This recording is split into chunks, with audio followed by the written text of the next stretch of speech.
जय हिंद दोस्तों, welcome to स्वागत आप सभी का आपके अपने परिवार AWS यानी इजी वे स्टडी में।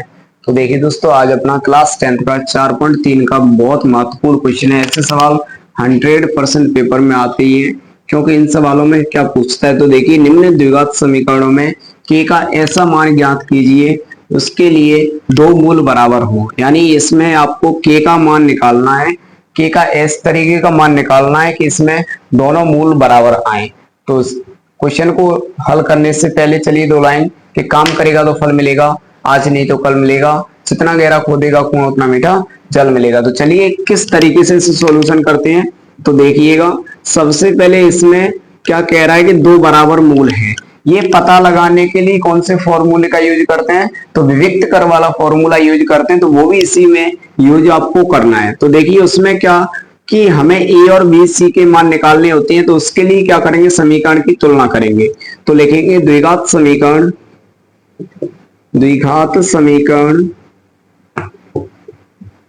समीकरण की तुलना उसके व्यापक रूप, व्यापक रूप, व्यापक रूप क्या होता है, ए एक्स स्क्वायर प्लस का बी एक्स प्लस का सी बराबर 0 से करने पर। अगर यहाँ पर इसकी तुलना करेंगे तो क्या होगा, यहाँ पर ए बी सी के मान निकलेंगे। किस तरीके से, कि जो ए एक्स, जो एक्स वर्ग का जो गुणांक होता है उसे ए का मान कहते हैं, जो एक्स का गुणांक होता है वो बी का मान होता है, और जो अचर पद होता है वो अपना सी का मान होता है। तो देखिए यहाँ मान निकालेंगे। मान आपको किस तरीके से निकालने, देखिए एक्स का गुणांक कितना है, 2 है, तो ये ए का मान हो जाएगा।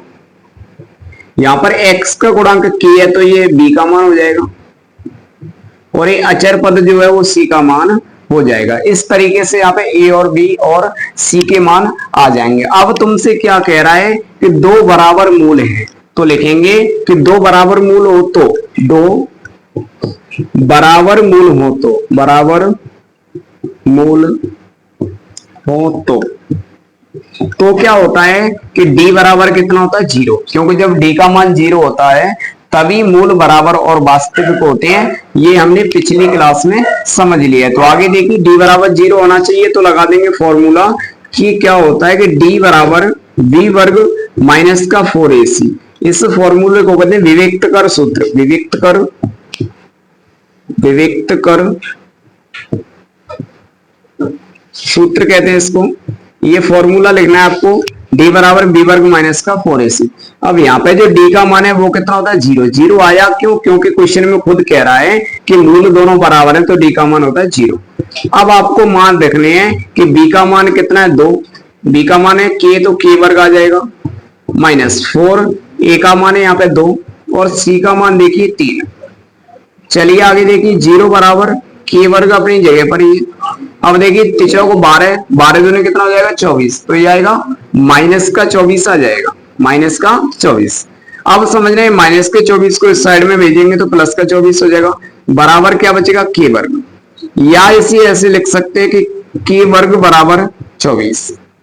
अब यहां पर आपको वर्ग हटाना है तो दोनों पक्षों का ले लेंगे वर्गमूल, दोनों पक्षों का, दोनों पक्षों का वर्गमूल, वर्गमूल लेने पर। वर्गमूल कैसे लगा लेते हैं कि रूट लगाकर वर्गमूल लेते हैं। तो इसे यहां देखिए कि k स्क्वायर इसका लगा देंगे रूट बराबर 24 पे भी क्या लगा देंगे, रूट लगा देंगे। तो इसकी वर्ग से रूट कट जाएगा तो यहाँ बचेगा k, और 24 का जब हम रूट निकालेंगे तो कैसे निकालेंगे, गुणनखंड विधि से तोड़ दो। जैसे कि यहाँ पे निकालेंगे तो 24 को जब हम तोड़ेंगे तो ये टूटेगा 2 इंटू 2 इंटू और 2 इंटू 3, 3 दूनी 6, 6 दूनी 12, 12 दूनी 24। और इसमें से जब आप ध्यान से देखेंगे तो दो दो के जोड़ा बन जाएंगे, तो ये 1 2 बाहर आ जाएगा, अंदर बचेगा द्वितीय 6। तो समझना 2 तो बाहर आ जाएगा और अंदर कितना बचेगा, 6 बाहर बचेगा, सॉरी 6 अंदर बचेगा और बाहर आ जाएगा 2। तो ये अपना k का मान आ जाएगा। तो लिख सकते हो अतः k का मान, k का मान 2 रूट में 6 होगा। तो इस तरीके के जो हम के मान के जो सवाल करते हैं वो इसी तरीके से निकालने आपको। बेहद अच्छा तरीका है, थोड़ा सा क्वेश्चन हो जाएगा। तो उम्मीद है दोस्तों वीडियो आपको बहुत अच्छा लगा होगा। थैंक यू, जय हिंद।